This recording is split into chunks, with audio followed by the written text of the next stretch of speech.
अस्सलाम वालेकुम everyone, welcome back to my channel.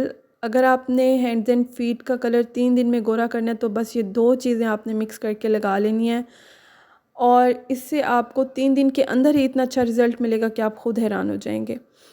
ये मेरा आजमाया हुआ है। ठीक है, आपने क्या करना है, आपने गोल्डन पर्ल क्रीम ले लेनी है और उसको आपने एक कंटेनर में डाल लेना है। ठीक है, ये गोल्डन पर्ल क्रीम जो है ये अब न्यू पैकिंग में आती है, आपने यही वाली ले लेनी है और इसको आपने कंटेनर में ले लेना है। कंटेनर आपका शीशे का होना चाहिए। ठीक है, और चम्मच हमेशा प्लास्टिक का होना चाहिए जब भी आप क्रीम मिक्स करते हैं या स्किन पॉलिश बनाते हैं। आपने क्या करना है, क्रीम को आपने कंटेनर में ले लेना है और इसके अंदर आपने एक सीरम मिक्स करना है। बस ये 2 चीज़ें ही आपने मिक्स करनी है और कुछ भी आपको ऐड करने की ज़रूरत नहीं है। सिर्फ आपने गोल्डन पर्ल क्रीम में गोल्डन पर्ल का ही सीरम ऐड करना है। ठीक है, ये सीरम ऐड करके आपने अच्छी तरह से मिक्स कर लेना है। लेकिन ये लगाने के साथ साथ आपने क्या करना है, आपने अपने हैंड्स एंड फीट की स्क्रबिंग करनी है, यानी कि एक्सफोलिएशन करके आपने डेड स्किन को रिमूव करना है और फिर इस क्रीम को लगाना आपने स्टार्ट करना है।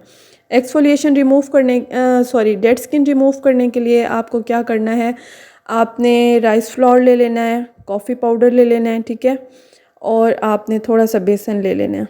ये तीनों चीज़ें आपने बराबर लेके आपने दही से इसका पेस्ट बनाना है।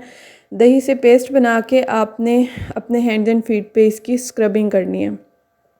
3 से 4 मिनट आपने मसाज करना है। मसाज करने के बाद आपने थोड़ी देर के लिए उसको छोड़ देना है। जब वो ड्राई हो जाए कुछ हद तक तो फिर आपने रब करके हैंड्स एंड फीट पर जो मास्क लगा होगा उसको आपने रिमूव कर देना है रब करके। ठीक है, जब आप रब करके रिमूव करेंगे तो जितनी भी डेड लेयर आपके हैंड्स एंड फीट की स्किन पे जमा हो चुकी होगी वो रिमूव हो जाएगी।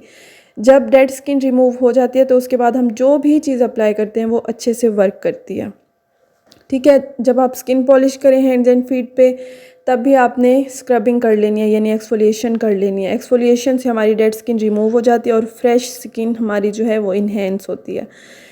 ठीक है, आपने ये क्रीम लगानी है और आपने स्क्रबिंग लाजमी करनी है। आप हैंड्स एंड फीट पे एक दिन छोड़ के दूसरे दिन भी स्क्रबिंग कर सकते हैं, डेली भी कर सकते हैं। और ये क्रीम आपके हैंड्स एंड फीट पे कोई साइड इफ़ेक्ट नहीं देगी क्योंकि हमारी हैंड्स एंड फीट की स्किन जो है वो हार्ड होती है। और ये क्रीम लगाएंगे साथ आप स्क्रबिंग करेंगे तो आपकी हैंड्स एंड फीट की स्किन इंशाल्लाह बहुत बेहतर हो जाएगी। अगर तो आपकी स्किन एक्स्ट्रा ड्राई है तो इसमें आप थोड़ी सी पेट्रोलियम जेली, वैसलीन कुछ भी ऐड कर सकते हैं जो कि आपकी स्किन को थोड़ा सा मॉइस्चर दे। ये क्रीम बहुत ज़्यादा ड्राई नहीं है, नॉर्मल स्किन वालों के लिए तो बिल्कुल ठीक होगी। लेकिन अगर आपकी हैंड्स एंड फीट की स्किन रफ़ है, एक्स्ट्रा ड्राई है, तो आपने क्या करना है, आपने इसमें थोड़ी सी पेट्रोलियम जेली ऐड कर देनी है बस। और आपने मिक्स करके अच्छी तरह से लगानी है। बनाइएगा, लगाइएगा और फीडबैक लाजमी दीजिएगा। Thank you for